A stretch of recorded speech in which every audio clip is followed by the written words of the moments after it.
All right, people. This is pretty nice of us. It is pretty nice of us. We've decided to give you a wee treat. And we went to see Longlegs just last night. And we usually put out one a week. But for you guys who've been just loyal listeners, we're going to go ahead and pepper in this new release. Now, I will say this. I don't say it often because we do a lot of catalog stuff, but I will say for this one, this is a new release. It's a week old, not even. So if you haven't seen this film, we are going to spoil the fuck out of it. Plus, it's hot off the press. You know, we literally just watched it less than 24 hours ago. Yeah, so and that's why, and I will say that's why there's no intro. So I do apologize. There's no soundbite. I can't get anything yet. And the film was featured with a bunch of T-Rex songs, which I'm not allowed to use. And so it's really the only introduction is myself, my charming self. So I'll sing it like, so we'll say something like, "Here, welcome to Citizen Frame." Or you could, you. What about if you did a cover of a T-Rex song? You know, "Bang a Gong" or something with Bang a gong. Yeah, get it on, bang a gong. Yeah, 20th Century Boy. Knowing my luck, I'll get fucking sued for that. Fuckers. See in court. Yeah, by Mark Bolan's estate. All right. So, where do we start? Okay, so the reason I like to watch films a couple times, because I think it's only fair. Smile will be a perfect example. And the reason I was waving on this one is because Smile got all this overhyped. You know, we talked about this before. Everyone loves it, and they still do.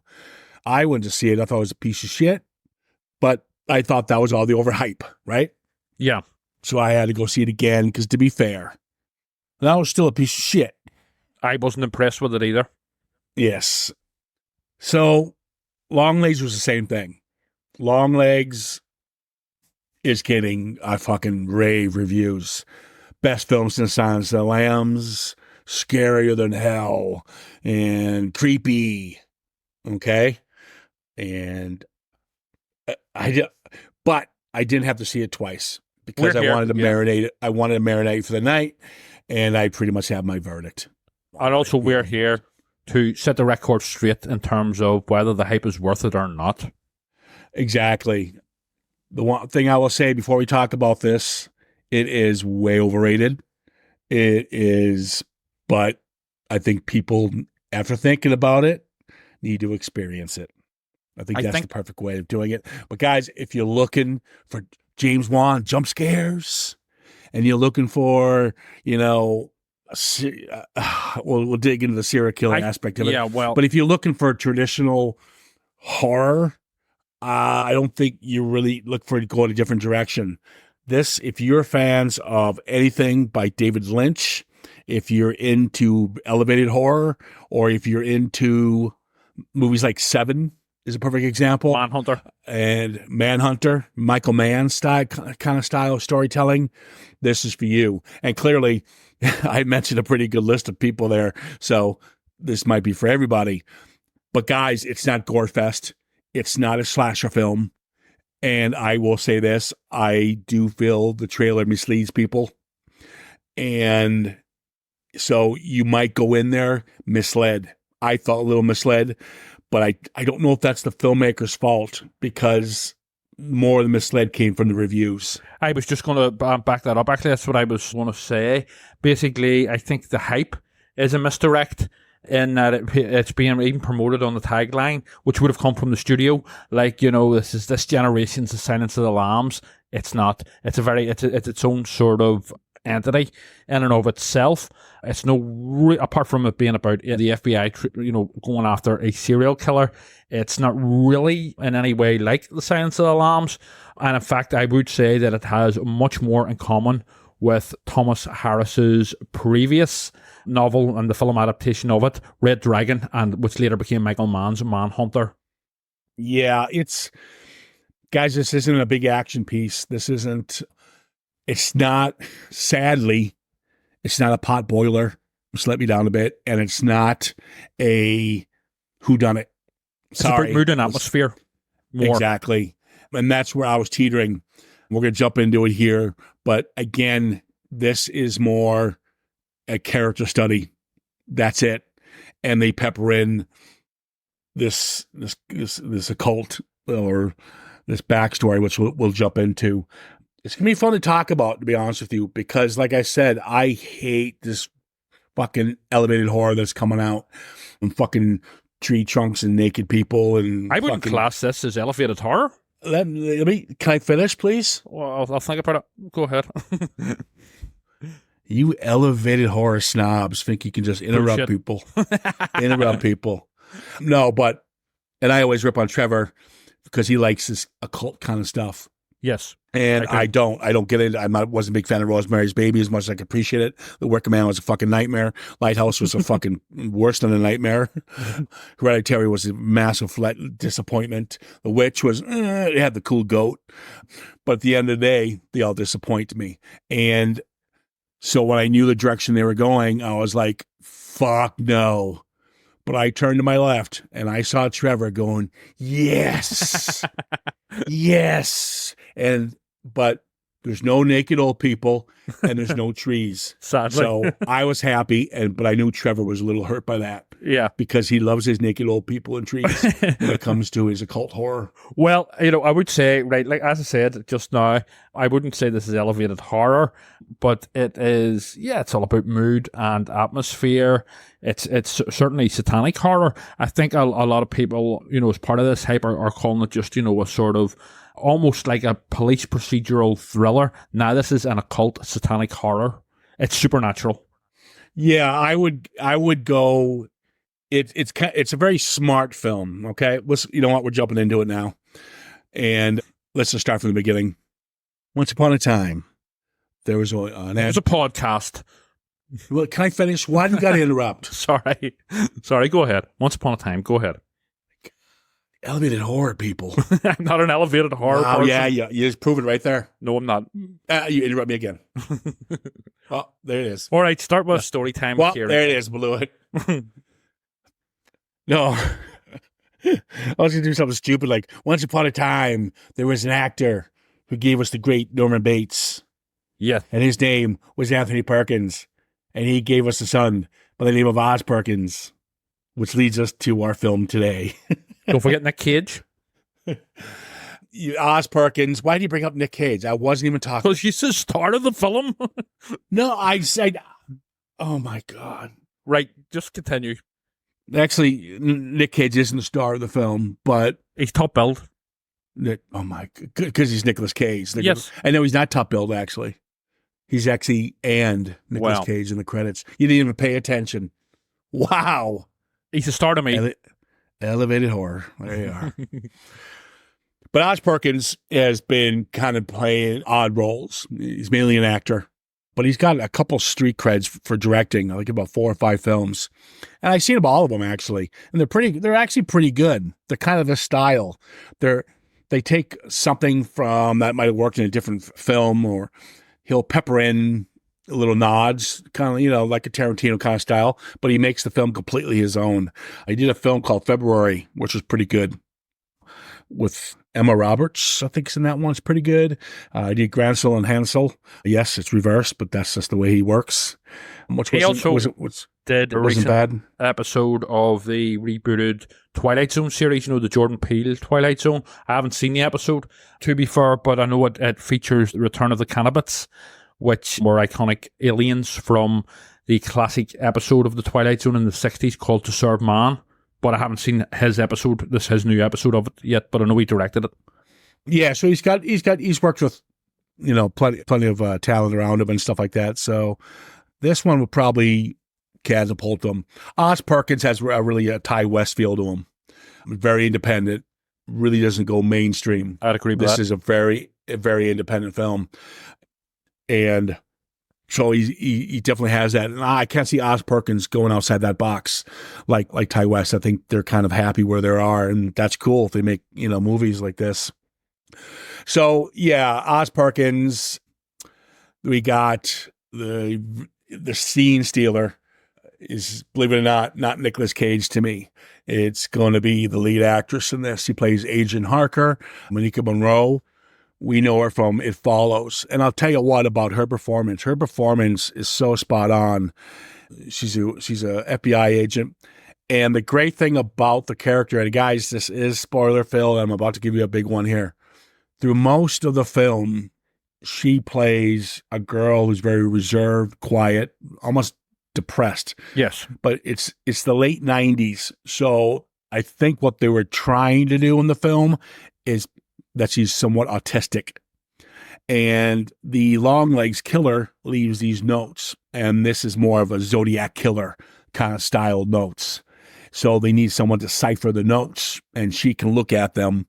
And with a certain amount of time, she can figure out what the notes are saying. So the FBI give her these tests, and she can, and so they think she's psychic. But really, when you look at her emotions and the way she's emotionless, technically, I think that's what we're supposed to believe, that she's autistic. But we find out it's not autism. We find out that, big spoiler here, that she is involved in this. She has a traumatic past. Yeah, the traumatic past. So so her knowledge, being able to pick the house where the killings were in the first opening scene where the agent gets gunned down, and she goes, "Oh, the murders happened in this house," without even batting an eye, is because she's actually being handed the torch this whole time. Yes. And so it's a nice misdirect in the film. And the films could be a little somber, and usually in somber films, you'd be like, "Oh, right, this is good." But it's not like that. You kind of want to see where it plays out. The flaws of the film are certainly not the actors. Nick Cage's Longlegs is very good in it. This whole hiding the face on the poster and not seeing who he really looks like. He's a pig face. All right, guys, it's not that creepy. He's a pig face. He looks like he's got uploaded pig. It's not that creepy. Very, very well done for the marketing team. I'll give them that, to get people in the seats to see what Nicolas Cage looks like. But guys, it's not a big surprise. It's not like, oh, that's it. He looks like a mutated Marilyn Manson. Yeah, a bloated one or something. I don't know. Yeah. But yeah, she's very good as well. You know, the lead actress, she is. You know, so she totally sells it.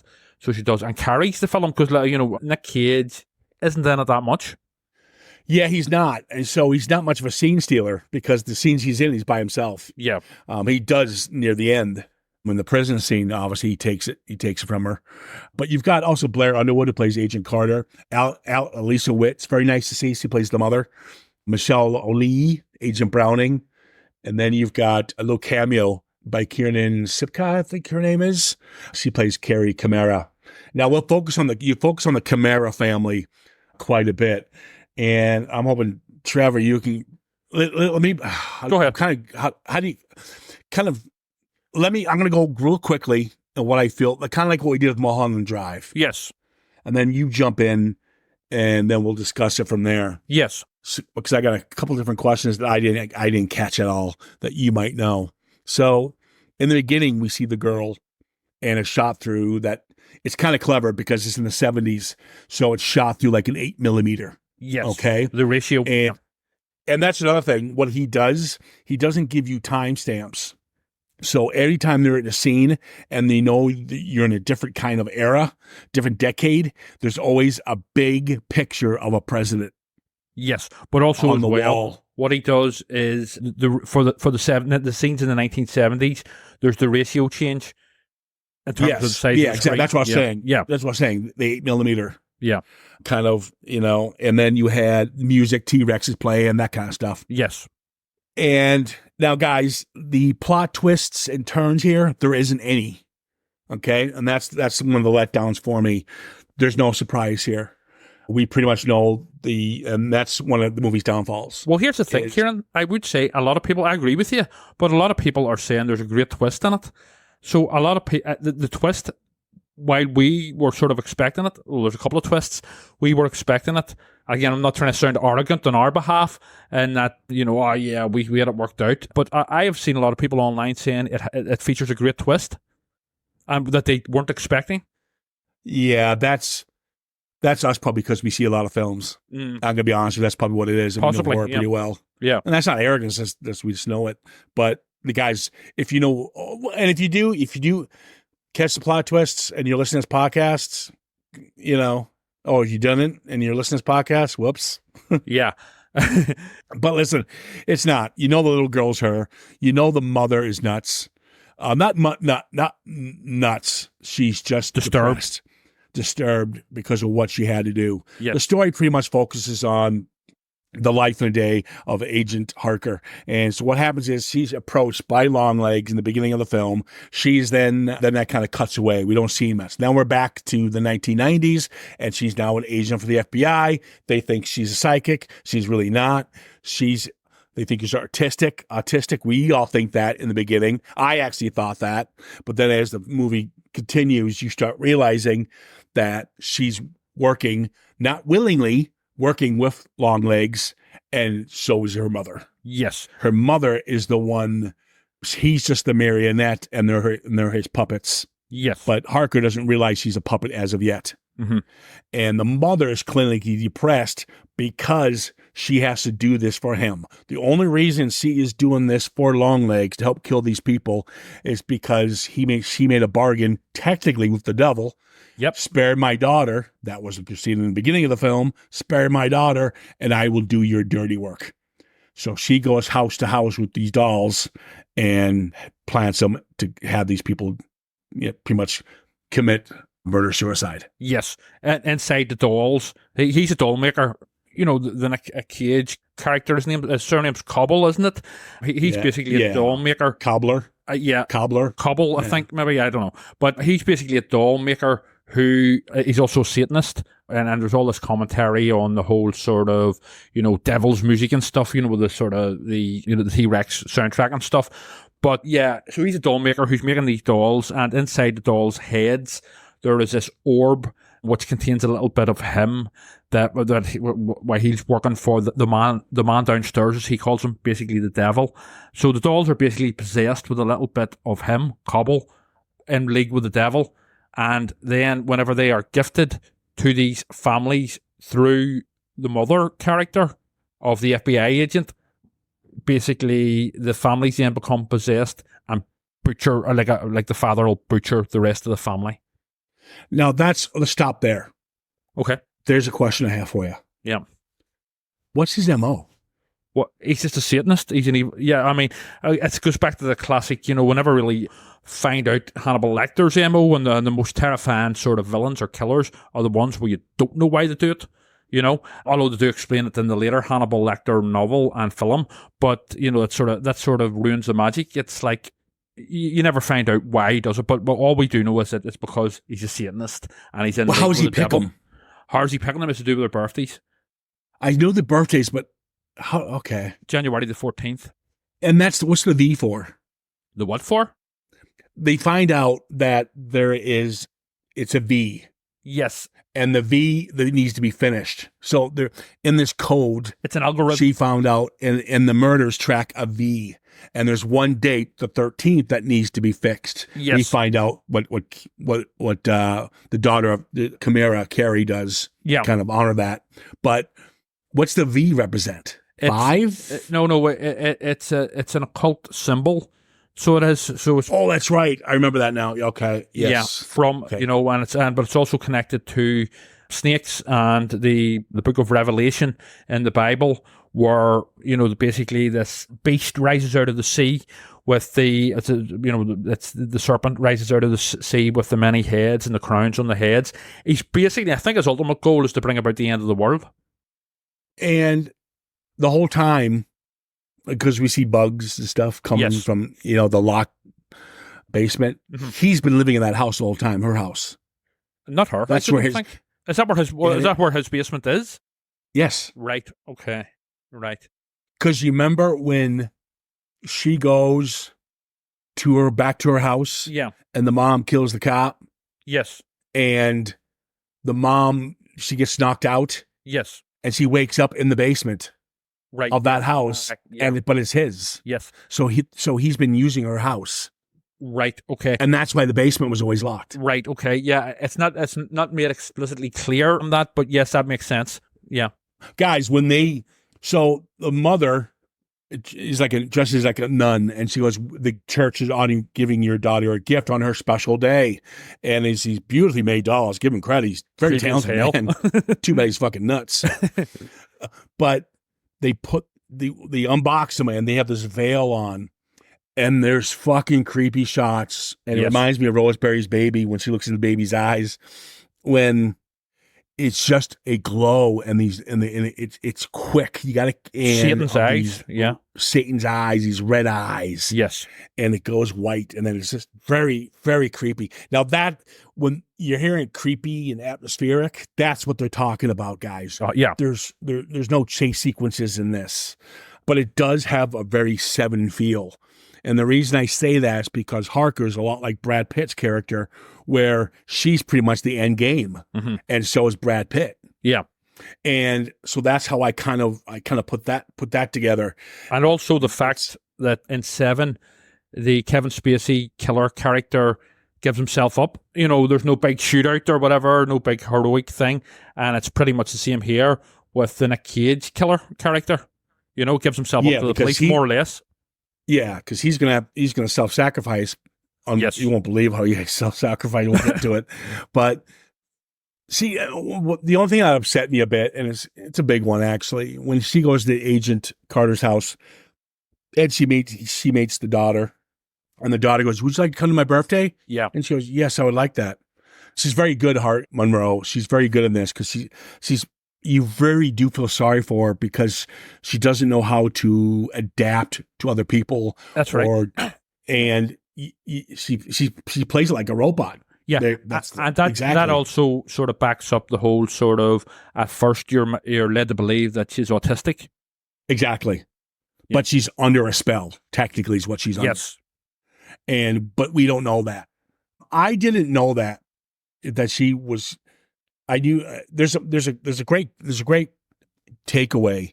She keeps calling the mom before we actually meet her a couple times. Oh, those awkward weird conversations. Yeah, they were exactly. And kudos to Lisa Witt. She played. This is kind of funny because she looks like Julianne Moore did. Yes, in playing Carrie's mom in the remake of Carrie. Yeah, but she's playing it kind of like Piper Laurie.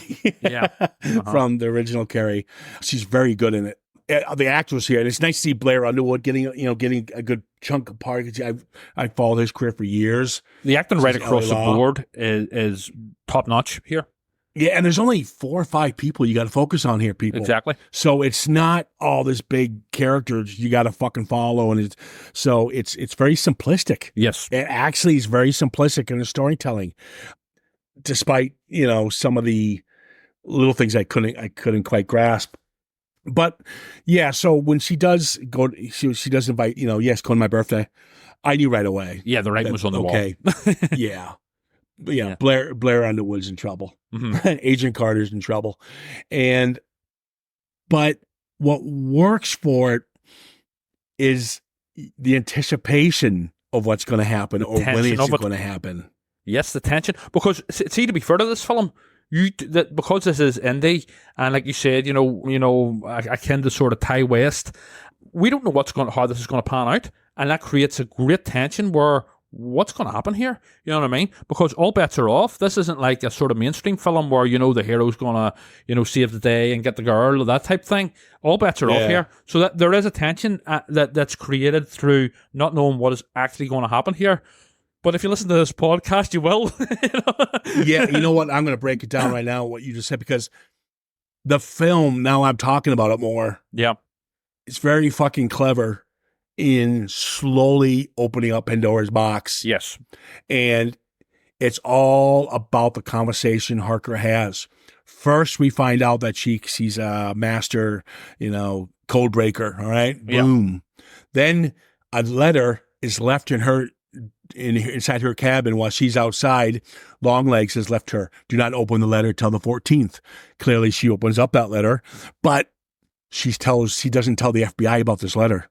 And this letter is very key, but she doesn't reveal it to the FBI or co-workers.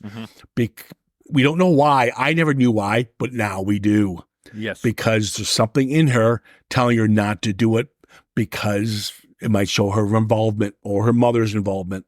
Yes. Then we meet Carrie Camara. She goes to this mental hospital.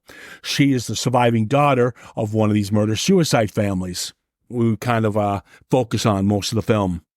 And there's even a line in the film going, wow, she was in comatose for years. And you show up, boom, she's talking left and right. Yes. Because her character has been told by Doubleman to wake up and data dump onto Agent Harker because we need Agent Harker to take this path. It's all Cobble's plan. Yes. So every little step, every little conversation that's outside the FBI's bot, just with her and somebody who's involved in the current situation or the past murders, are planting the seed. It's a game of chess. For her to kind of put the pieces together. Yeah, and basically Cobble's been doing this plan, playing out this plan for like 20 odd years from the 70s. Exactly. And my mouse there he goes. A stupid mouse. I have a worst mouse ever. Right? Worst mouse ever. I bought this mouse and it's, wireless because I'm state of the art. Yeah. Right. I'm state of the art here at Citizen Frame. But it shuts down if you don't move it after like 2 minutes. I know that. So I got to you have to whack smack it onto the table. Yes, I know that because I used to use a wireless mouse, but I am now back to using one with a wire because of that. It did my head in. Yeah. Fucking annoying as fuck. What the hell? But this is a bit of an aside, you know what I mean? 1 minute we're talking about satanic murder and next thing, Keenan's mouse. Yeah, fucking right we are. Jesus. Yes. What fucking episode of Citizen Frame have you ever listened to or were part of that we never go off topic? Well, this is it. And not only that, not only are they getting a top-notch film review, they're also getting techie advice. So, exactly that, guys. What brand is this? Oh, it's TechNet. TechNet, yeah. And it's a K instead of H. I went back to having a wire on my mouse, which sounds a bit rude, but animal cruelty. Yeah, but anyway, yeah, because that did my head in. Because yes, you have to whack it off the mouse pad type thing. Yeah, I know. Okay, let's talk about Nick Cage's character a little bit here. Yes, there's some, I would like to know more about him, but you say when it comes to the villains, like Michael Myers, yes. Less is more, right? Really, let's let you think about, So, and I'm okay with that. I'll give you an example. In many people's eyes, including my own, they sort of ruined the mystique and the sort of malevolent power of Darth Vader by turning him into a whiny fucking child and teen in the Star Wars prequels, So, less is more. Yeah, definitely for me. It gives an aura of mystique. So when he turns himself in, yes, and Harker gets to sit down and talk to him, yes, 1-to-1, and he pretty much tells the whole thing that why don't you go talk to your mother? Yeah. Because he's trying to find out who's your accomplice, because there's no prints, no hair. He's never in that house where these people are killing themselves. So she wants to know who the accomplice is, and he pretty much tells you it's your mother. It's not a twist, guys. You saw it coming, but it is the way, and that's the twist everyone's talking about. Yes. So it's not. There's even a line where the mother kind of gives it away. And again, I like this because maybe the average goer isn't catching it. And so it's I'm glad that average goers are not catching it, because then they can appreciate what Oz Perkins was doing. Well, enjoy it even more. Yeah. And that's another thing I gotta pull back. Because we kind of caught it. Doesn't mean it's a bad film. So that's where we got to kind of. Yeah. Give it credit. Give it credit. Exactly. And Oz Perkins wrote and directed this, which I don't think I mentioned. So, the mother, when she goes to visit the mother for the first time, the mother always asks her, are you saying your prayers? Are you praying? Yes. When she's on the phone. Never really responds, just kind of cuts her off. And then finally she visits her and he goes, are you saying your prayers? And she finally looks at her and goes, Mom, I haven't said my prayers once. No, yeah, she says I've never. And she starts laughing and she goes, you're right. prayers don't work. Yeah. Right there, she was involved. Mm-hmm. Because I think we talk arcs a lot. She doesn't really have an arc. It's not really an arc, but I think her story is sadder. It's tragic than anyone else's. Because whenever we see the mother back in the 70s, she's actually of complete sound mind, a responsible mother. But then we see her like 20 odd years later in the 90s, and she's a complete, she's like lost it. She's basically a lunatic. It's guilt. Yeah, oh yeah, but also like, not just guilt, but the fact that she, extreme guilt for all of these murders that she is a big part of and an accomplice to, but also the fact that, she's not just doing it for a serial killer, she's doing it for the devil himself. Yeah, and she was a religious woman. Yeah. And that's another thing. So she turned her faith on God because of this. Yeah. Mm-hmm. But maybe her line, prayers don't work, is because God turned her back on her. And allowing this to happen. Yeah, we don't know. For her. Yeah, her prayers didn't work for her. Yes. Yeah, so we don't know. We just don't know. So let me get this. So when when the mother brought the dolls to the family, that the family's going to be the victims. Yes. She then takes the doll, and she hid it in the farmhouse. Is that right? No, I think that was just like a different doll, the one that's found later on. I think that the dolls, all her job really to do is, albeit a very sort of devastating one, all her job really to do is deliver the possessed dolls to the families. And then the family, a member of the family, usually the father, becomes possessed and massacres the family. So, yeah, all her job really is to deliver the dolls. I don't think she comes back and gets them or destroys the evidence. No, she does. Does she? She has to. Yeah, they've never gotten the dolls. But it's true. They only found the one doll. Yeah, and in the church with the Camera family, or the Chimera, whatever way it's pronounced. Yeah, that's what I'm talking about. Her job is to deliver the doll, wait it out, because it happens instantly. Yes. The father goes nuts instantly. So does the mother, because it hypnotizes them. Well, of course. Which we'll see. Yeah.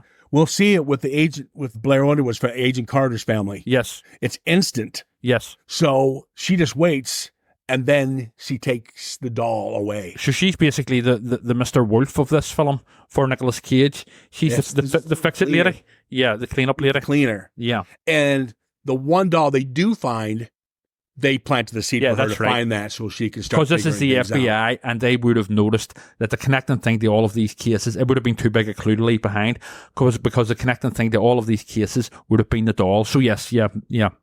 Yeah, so we're cool on that. Yeah. Yeah, so when Nicolas Cage is confessing that it's your mother, and he realizes he has to take his own life.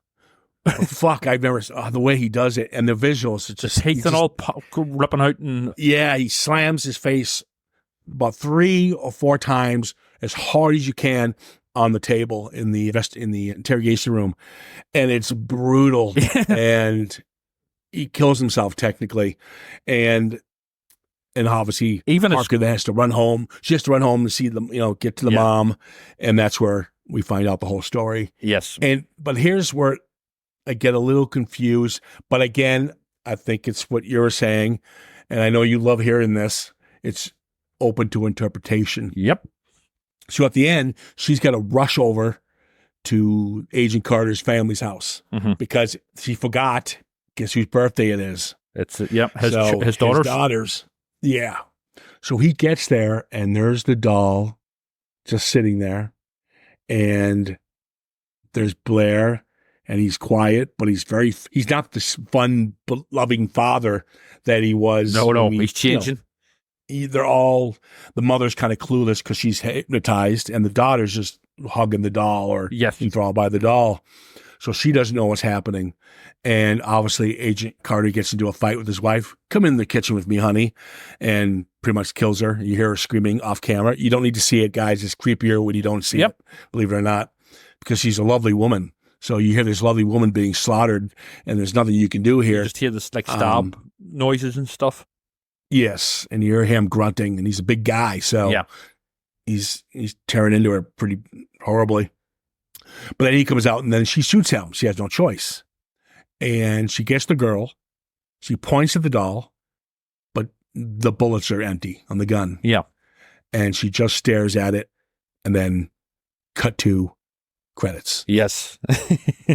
Do you think she turned? I don't know. But that's the great thing about it. It's left open, and it's the cleverest way to do it as well. Well, let me ask you, what's the outcome here? Is Nicolas Cage sacrificing himself at the end? Technically, what should have happened is the mother, because she kills them. I forgot she kills the mother in the house. Yes, because he delivered the doll. Whenever she was knocked out, or she passed out, whenever Harker had passed out, Agent Harker had passed out in the mother's house, that's when the mother would have delivered the doll. Yeah, that's when she woke up in the basement where we found out where he was staying. Yeah, and so my question is, when he sacrificed himself, yes, he killed himself. Was the purpose the mother and the daughter completely take over the whole thing? I like to think in my head that basically him sacrificing himself, killing himself in that brutal way is basically because his work is now done. He's off to see the man downstairs, as he calls him, and basically the ending is very much suggests to me that with her not able to shoot the doll because she's run out of bullets, that this is all his final masterstroke of his plan, where the little bit of him that's in the doll is now, she's basically, Agent Harker is now taking over his work. She will take over his work. Okay. All right. She'll become Longlegs. I mean, I could be completely wrong, but that's a great thing. Yeah, that's you just never know. Yep. I mean, it can go either way. Yeah.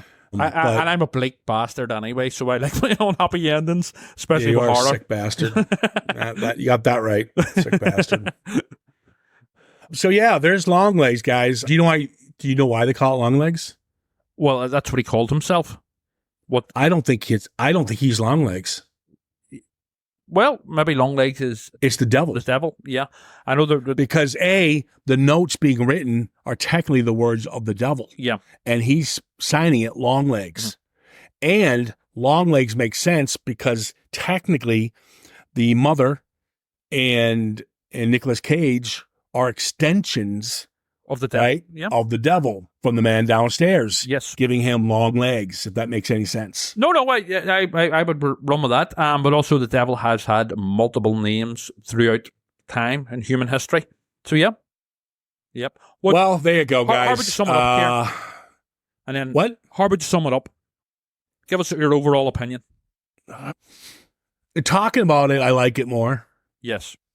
And I can appreciate it more. I can see really nice glimpses of the filmmakers we talked before this, Michael Mann, David Lynch. You can see glimpses of his inspirations. You can see his use of music is a lot like Rob Zombie does, to place a time that you're in. So does Tarantino. He puts music to tell you the story, the one part of a story structure that he's in or whatever he is doing. The movie's beautifully well shot. And what I like about his shots, he uses the Panaglide a lot. I think that's what they're using in this. But a Panaglide, as I mentioned with Halloween, is Panaglide's usually used to follow a character from behind. It's a POV kind of thing. But it's a steady cam as well. I don't know the whole which is which. But in this one, there's a lot of that following from the front of them. So you have a lot of shots with Agent Harker is walking toward us, but we're walking, backwards. So we're just following her from the front, of our point of view rather than the back, which I kind of liked. I don't know why, but it showed a little more. It's a famous shot when after the agent gets shot, when she picks the house where the father was still alive. Yes. The guy they arrested. Yeah, the start. And yeah, the other start there. And she comes out of the car and the camera, we just follow her from the front of her and she's just walking toward us technically, but we're walking backwards. Yes. And it's just her reaction is so, there isn't. Yeah. And that was the whole point. The point is, what the fuck? How is she not reacting to her fellow agent just getting his head blown off? Yeah. Because he's very emotionless. And obviously we find out that there's a reason for it. There's a reason for it. but there's a lot of cool uses like that.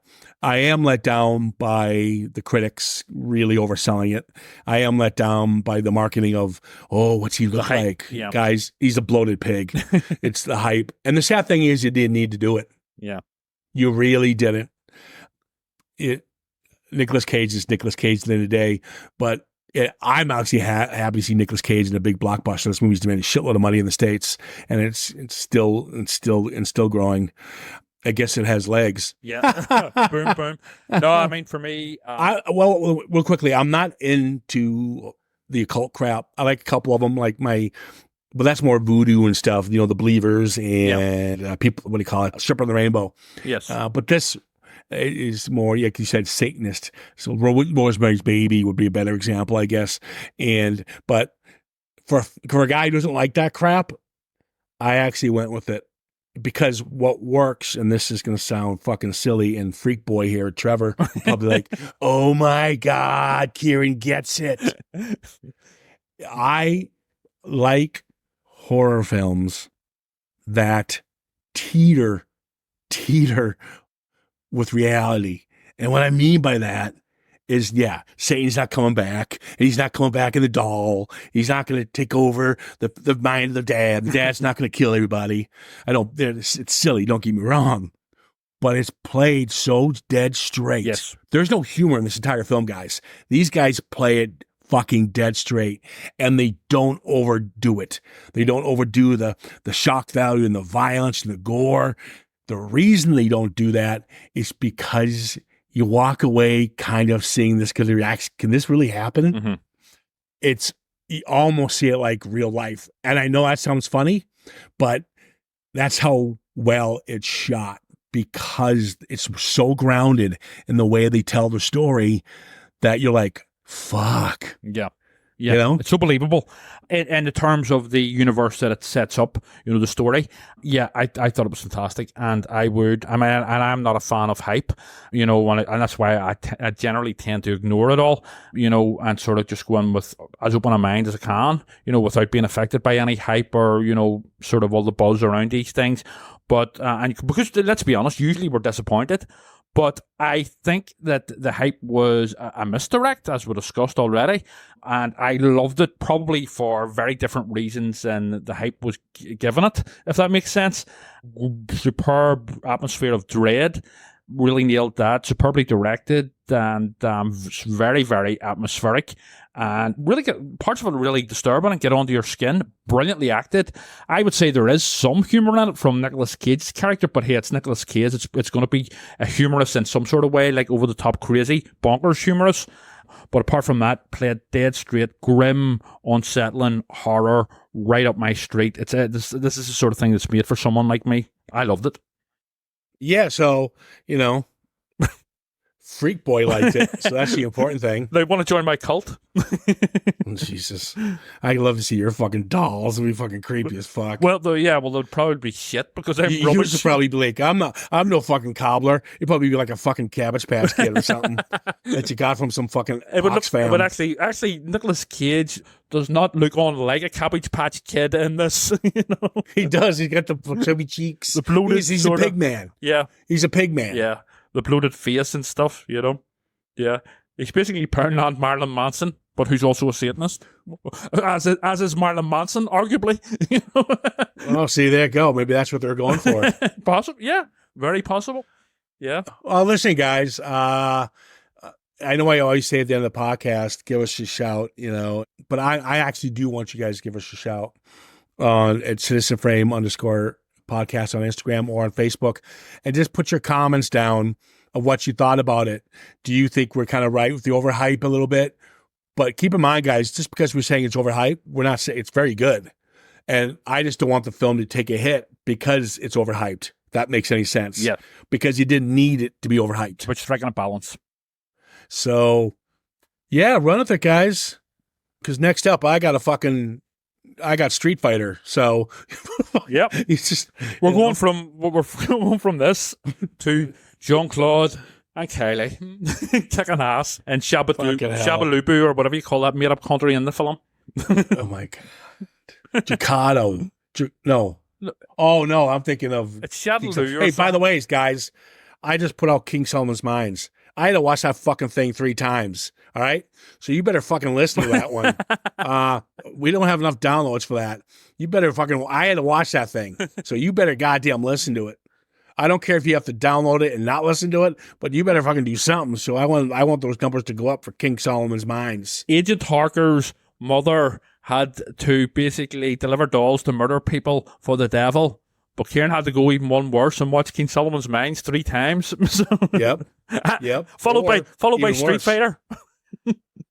Sinister Frame will send you a little gift in the mail. Yeah. It'll be a doll. It'll be Ciaran's wireless mouse. Yeah. You're all going to get these fucking pieces of shit mouse I have to deal with every day. Possessed with a little bit of us. No, that just sounds weird. Fuck, yeah, that's not good. Yeah, that was creepy. Leave it to Trevor to end on a creepy note. You know? But yeah, guys, also give us a shout to see if you kind of like the structure here. We kind of went with it. There's notes in front of me, but they're kind of jumbled. But I think the conversation went well, and we will do more of these, especially these films that come out, because I think they deserve a voice, and deserve a little praise, and nod of the cap to Os Perkins and his team for giving us something different. And it's been a good year for horror, you know. We had something, you know. This was a different kind of occult kind of film, or Satanistic kind of film, I guess you can say, than the traditional one you usually see. And we just talked about In a Violent Nature, which was a different take on the slasher. So that's kind of cool. I think we're living through a horror boom. I really do. I think we will look back on this period as a horror boom. Horror films were, you know, they're not going away. They make money, but I like the fact they're not putting them out just to make the money. They're doing it for an artistic reason. Because I'll tell you what, both those movies I just mentioned, they're not sellouts. Yeah, it's the one thing they're not. Yeah, and so there you go. Be interesting what both directors of those films do next. Indeed. Guys, we're going to wrap this one up. This has been a long one, but I hope you appreciated it. I hope you enjoy it if you do see the film. And that's all we have. Take care of yourself.